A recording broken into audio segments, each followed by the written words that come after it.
कि जिसमें आपको मज़ा आता है उसमें पैसा नहीं बनता है, जिसमें पैसा बनता है वो बोरिंग होता है, उसमें मज़ा नहीं आता है। इसमें जब आप पैसा लगाते हैं तो आपके अपने अकाउंट में कुछ पैसा तैयार रखना पड़ता है। वो बड़ा रकम भी हो सकता है। पिछली बार टाटा का जो TCS का जो IPO आया था उसमें लोगों को खासा मुनाफा हुआ है, तो इसका तो एक बिल्कुल असर है। सो वेलकम बैक टू निवेश का बड़ा सवाल।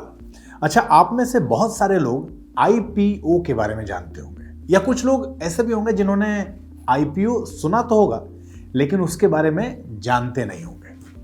IPO, इनिशियल पब्लिक ऑफरिंग, ये क्या है और आजकल भारत में इन्वेस्टर्स के बीच इसमें पैसा लगाने की होड़ क्यों मची है भाई? और एक सबसे अहम बात, क्या निवेशकों के लिए IPO में पैसा लगाना सही फैसला होगा? आज इन सब पे डिटेल में बात करेंगे और आसान भाषा में समझेंगे धीरेन्द्र सर से।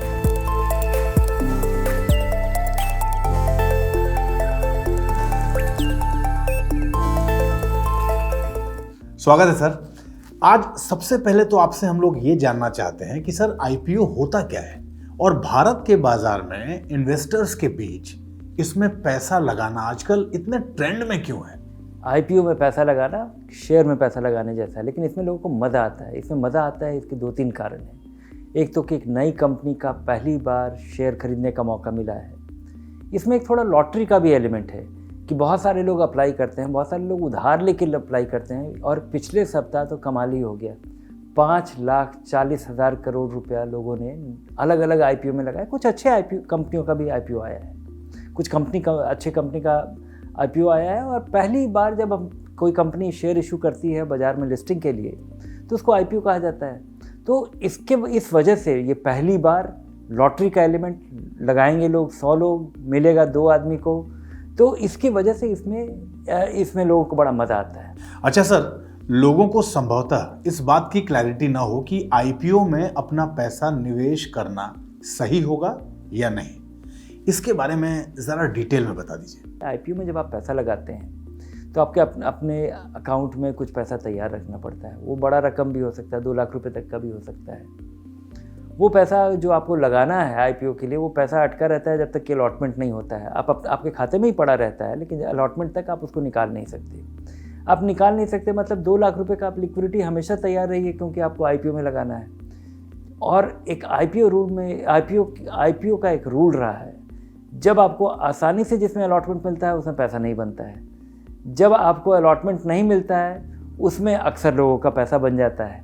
और केवल इसलिए आपको कंपनी के शेयर में पैसा नहीं लगाना चाहिए क्योंकि बहुत सारे लोग खरीदने वाले हैं, इसका दाम ज़्यादा खुलने का आसार है।